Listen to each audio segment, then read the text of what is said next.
Hi everyone, I hope you're okay, and I really hope that guys the videos will keep uploading and helping you out. I'm doing the ninth video, guys, whereby I'm tackling the past question papers with regards to momentum and impulse. Please note that, guys, there is a playlist below whereby you can find all the videos where I'm answering the past question papers, and another playlist is for those who want to learn momentum from scratch.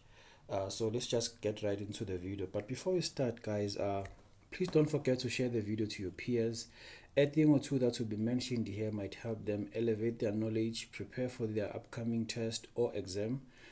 And also don't forget to like, comment, and most importantly, guys, please do subscribe to help us grow the channel. Okay, question 9. A simple rocket system consists of two parts. There's A of mass 3m and B of mass 2m. As shown in the diagram below, B is stacked on top of A rather. Okay. Before explosion, both A and B are moving as one, and they are traveling at a velocity of v meters per second. Okay. Then after the collision, body A falls down at a third of v meters per second, and then body B continues to move upwards. Okay, the first question, they want us to state the principle of conservation of linear momentum.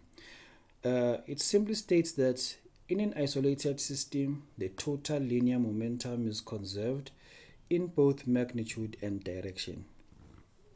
Okay, and then we are told that the rocket is traveling vertically upwards with a constant speed v when an internal explosion causes A to move downwards at speed 1/3v. You must ignore all external forces on the rocket. Okay, calculate the velocity of B in terms of v immediately after the internal explosion. Okay, so since we are dealing with an isolated system here, guys, because we must ignore all the external forces, we can simply say that the sum of the momentas before collision, or before the explosion in this case, is equal to the sum of the momentas after the explosion. Are you together? So before the explosion, both body A and body B were moving as one unit. Are we together? V initial.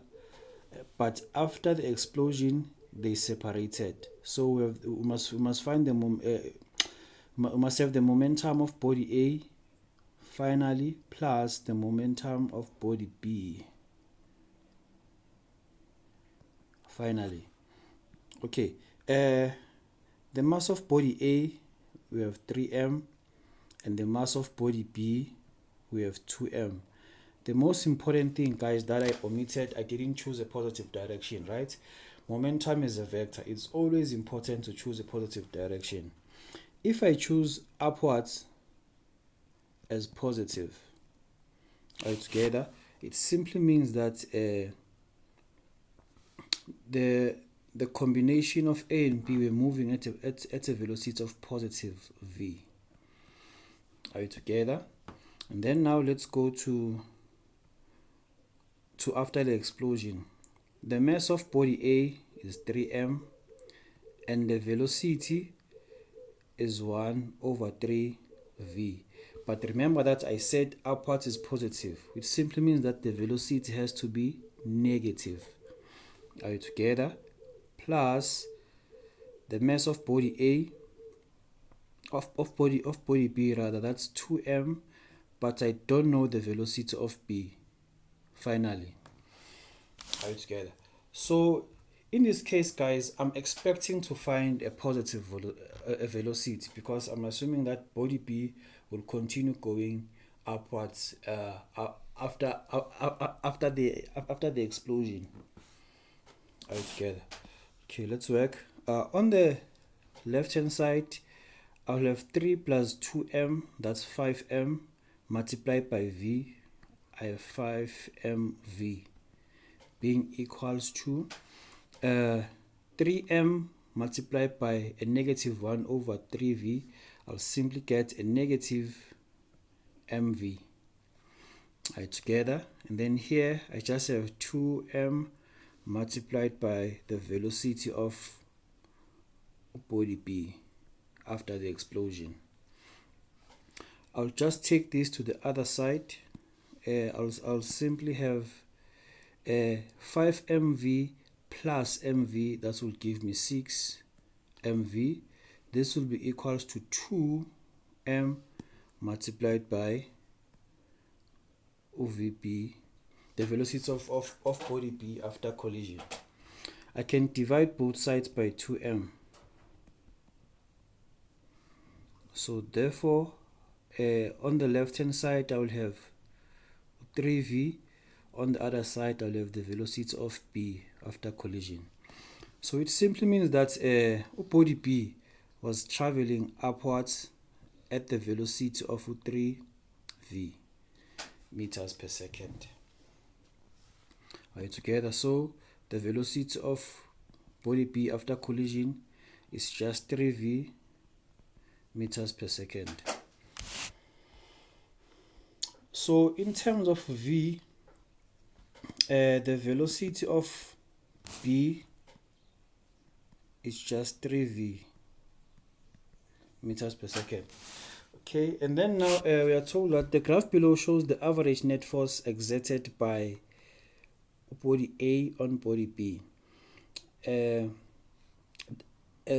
during the internal explosion as a function of time.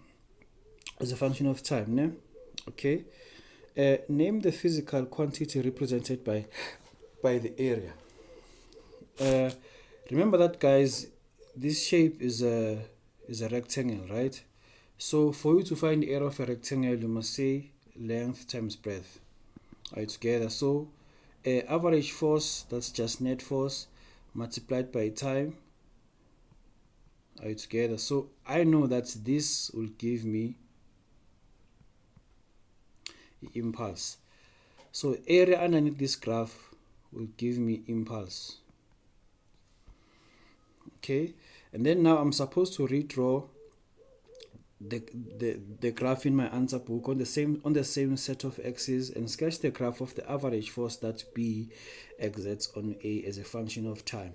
Remember that, guys, if body A exerts a force on body B will exert an equal but opposite force. Are you together? Always the time, guys, whenever there's a collision or explosion or firing of a gun. Are you together? So in this case, since body A exerts an upwards force on body B will exert an equal but opposite force. It will be just like this, guys, ne?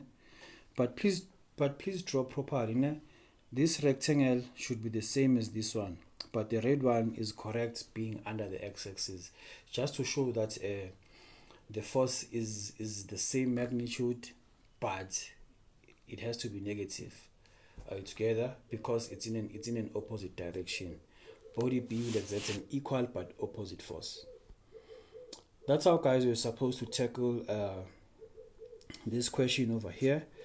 So just stay tuned, guys, and wait for more videos, and don't forget to subscribe.